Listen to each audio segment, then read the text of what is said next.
अस्सलाम वालेकुम, दिस उस्मान अहमद। आप देख रहे हैं हम न्यूज़ का डिजिटल प्लेटफॉर्म। नवाज़ शरीफ साहब ने वापसी का ऐलान किया हुआ 21 अक्टूबर को, लेकिन नवाज़ शरीफ के लिए यहाँ पर वापस आना कई चैलेंजेस को साथ लेकर आएंगे वो अपने लिए।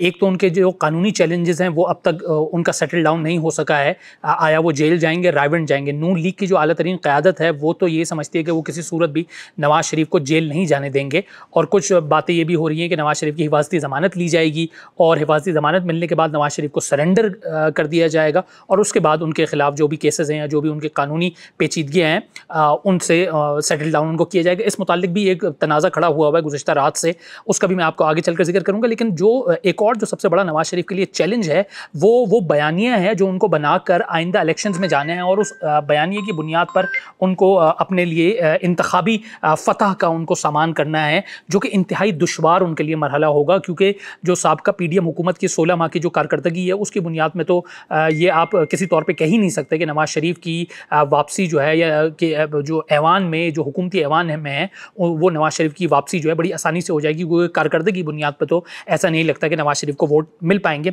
गालिबन इसी चीज़ को देखते हुए नवाज़ शरीफ साहब ने एक बयानिया बनाने की कोशिश की। वो वही पुराना बयानिया है जो गालिबन वो हर साल या हर मरतबा वो ये बयानिया बनाते हैं कि जी एहतसाब होना चाहिए, उनके साथ जिसने भी ज़्यादतियाँ की हैं उनका एहतसाब होना चाहिए, या आप कह सकते हैं कि वो उनसे इंतकाम लेना चाहते हैं। गो कि वो अपनी तकरीरों में तो कहते हैं कि जी उनका किसी से इंतकाम नहीं लेने की सोच, लेकिन जो उनके बयानात हैं उनसे यही बात सामने आती है कि वो चाहते हैं कि अगर उनकी हुकूमत के ख़िलाफ़ जिसने भी साजिश की वो उस किरदारों को कैफ़र किरदार तक पहुँचाएँ। उसके लिए उन्होंने अपनी जो हालिया पार्टी की लीडरशिप या पार्टी के जो वर्कर्स हैं उनसे जो खिताब किया था उनमें उन्होंने हस्ब मामूल साबिक़ army chief general Qamar Javed Bajwa का नाम लिया, साबिक़ DG ISI जनरल फैज़ हमीद का नाम लिया, दो साबिक़ चीफ़ जस्टिस साकिब निसार और जस्टिस आसिफ सईद खोसा का नाम लिया, जस्टिस एजाजुल हसन जो कि मुस्तकबिल के चीफ़ जस्टिस होंगे उनका भी नाम लिया, और पनामा बेंच का उन्होंने जिक्र किया कि जब तक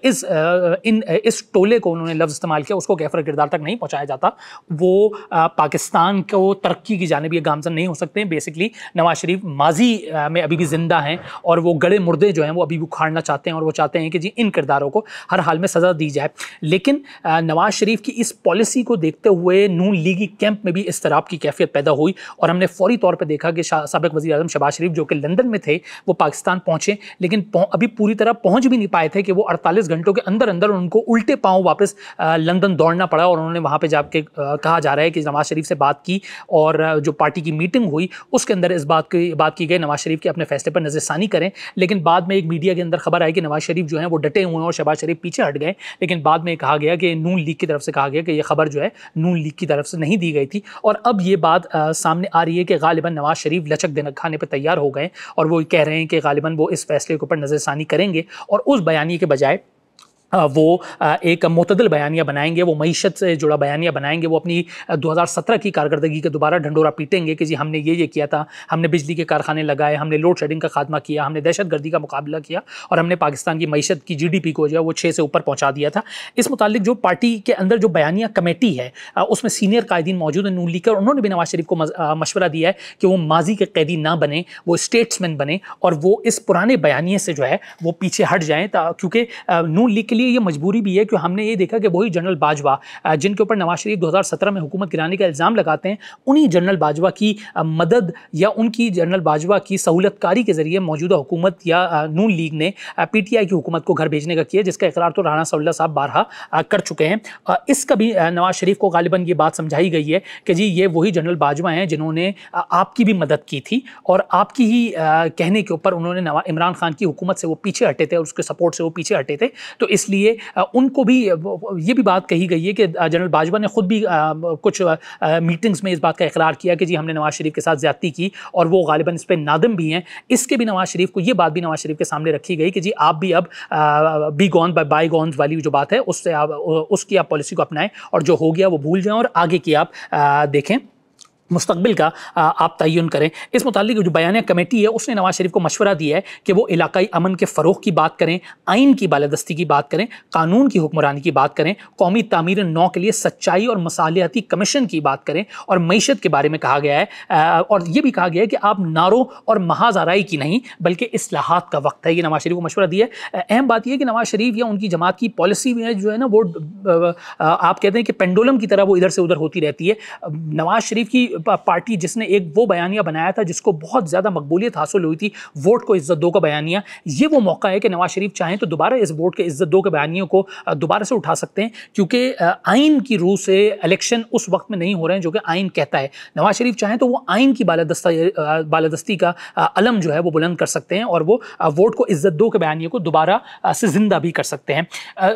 बाजवा साहब या दीगर जो अकाबरीन हैं या दीगर जो हमारी सियासी अस्करी क़यादत या हमारी जो अदालती क़यादत है उसके खिलाफ नवाज शरीफ की तरफ से जंग का ऐलान या तिबले जंग बजाना इसलिए भी एक दोगली या दोहरा मयार दिखाई देता है, क्योंकि ये वही जनरल बाजवा हैं जिनको खुद नवाज शरीफ साहब ने और उनकी हुकूमत ने एक्सटेंशन दी थी, 3 साल की एक्सटेंशन दी थी। इस मुताल्लिक आज इंतहाई दिलचस्प अंसार अब्बासी साहब की खबर सामने आई है जिसके अंदर वो ख़त सामने लेकर आए जो कि नवाज शरीफ ने ख्वाजा आसिफ के नाम लिखा था, जिसमें बज़ाहिर उस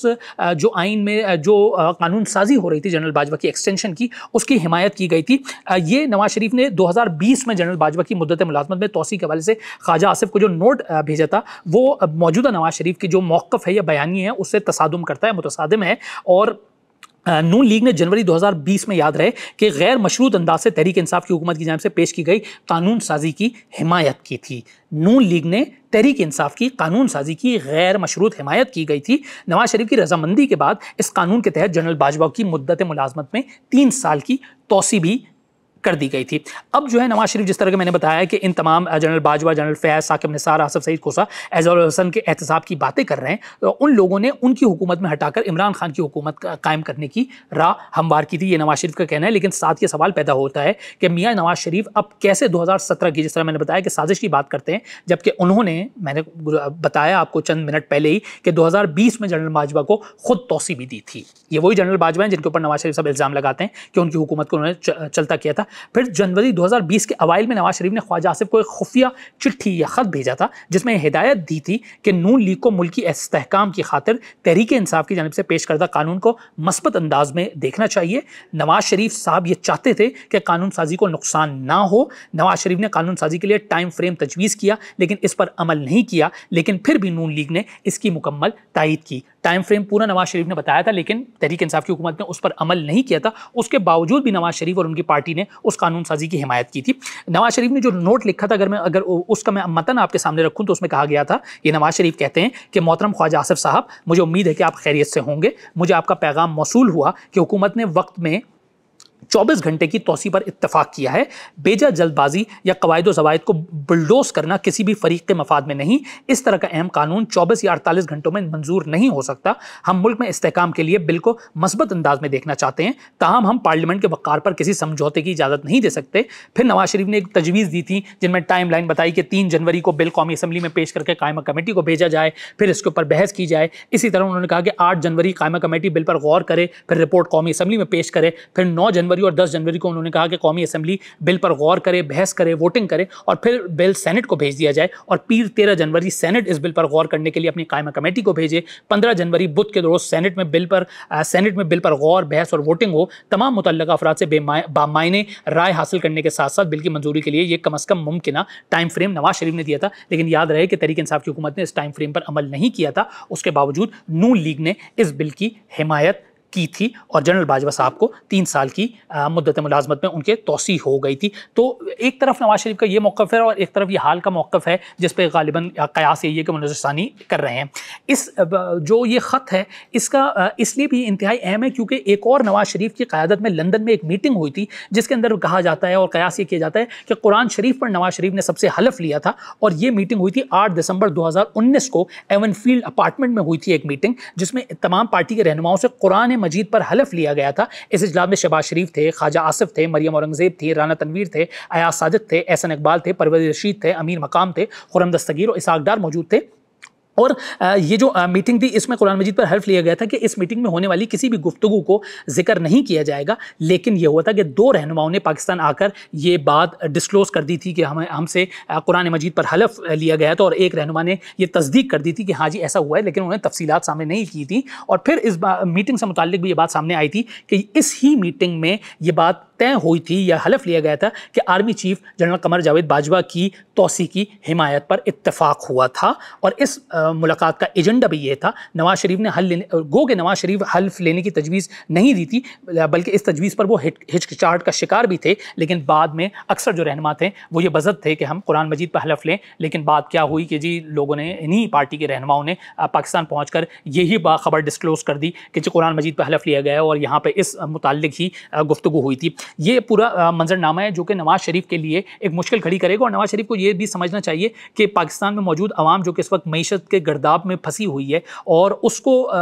इस बयानी की फ़िक्र नहीं है कि नवाज शरीफ किसका एहतसाब करते हैं या किससे इंतकाम लेते हैं। वो कहती है हमें रोटी कपड़ा मकान चाहिए, वो कहते हैं कि हमें महंगाई से छुटकारा चाहती है, वो कहती है कि हमारे जो बिजली के बिल हैं उनमें कमी चाहिए, वो कहते हैं कि जो हमें आटे का बोरा जो है, आटे की बोरी जो है वो जो कि गैर मामूली उसमें इजाफा हो गया, उसमें हमें कमी चाहिए। वो अवाम की तवज्जो मईशत के ऊपर है। अवाम की तवज्जो ये नहीं है या अवाम को फ़िक्र ये नहीं है कि नवाज शरीफ आते हैं, ज़रूर आएँ, लेकिन वो एहतसाब देते हैं या इंतकाम लेते हैं, उससे अवाम को परवाह नहीं है। दूसरी चीज़ जो मैंने शुरू में इब्तदाई में बात की थी कि नवाज शरीफ को जो कानूनी चैलेंज है उस मुताल्लिक गुज़श्ता रात से इंतहाई एक दिलचस्प सूरत पैदा हुई जब वफाकी निगरान वज़ीर दाखिला हैं सरफराज बुगटी, उन्होंने एक इंटरव्यू में, मेहर बुखारी के इंटरव्यू में कहा कि जी हम नवाज शरीफ को गिरफ्तार कर लेंगे अगर वो हिफाजती ज़मानत नहीं लेते हैं। और ज़ाहिर है वो कानून के मुताबिक ये बात कर रहे हैं। तो इस पर नून लीग जो है वो सरापा एहतजाज हो गई। एक के बाद एक पार्टी रहनुमा आया, राना सनाउल्लाह ने उनको कहा कि आप अपनी हुदूद से बाहर ना जाएँ, आप शेख रशीद के हाल से डरें। मरियम औरंगज़ेब ने कहा कि जी आप हुकूमत की फ़िक्र करें, आप नवाज शरीफ की फ़िक्र ना करें। नवाज शरीफ को जो है वो आवाम जो है वो अपने पास लेकर जाएगी और नवाज शरीफ जेल नहीं जाएंगे, रायवंड जाएंगे। तो इसके बाद सरफराज बुगटी ने भी बज़ाहिर एक जुज़वी से यू टर्न लिया और उन्होंने कहा कि जी जो भी है उनके बयान को सियाक़ व सबाक़ से हट के पेश किया गया, नवाज शरीफ को कानून के मुताबिक ही डील किया जाएगा। और इससे पहले मोहम्मद ज़ुबैर जो है वो बड़ा वाज़ेह हमारी हम न्यूज़ के प्रोग्राम पाकिस्तान टुनाइट में ये कह चुके हैं कि जी नवाज शरीफ किसी सूरत जेल नहीं जाएंगे। और वो क्यों जेल जाएँ, उन्होंने क्या ऐसा जुर्म किया है कि वो जेल जाएँ, वो सीधा रायवंड जाएंगे। ये नवाज शरीफ साहब के आने के चैलेंजेस हैं। 21 अक्टूबर उनकी आने की तारीख़ है। तो अब देखते हैं कि आया नवाज शरीफ जेल जाते हैं, नवाज शरीफ एहतसाब करते हैं, नवाज शरीफ क्या करते हैं। लेकिन जो नवाज शरीफ को करना चाहिए अगर आके भी वो करते हैं तो वो सबसे पहले अपनी से ज़्यादा अपनी आवाम की फ़िक्र करें। और अगर वो ये करेंगे तभी वो वापस इक़्तिदार के ऐवानों में आ सकेंगे, वरना उनका मुस्तक़बिल या मुक़द्दर या तो जेल ही होगा या फिर वापस लंदन होगा। शुक्रिया।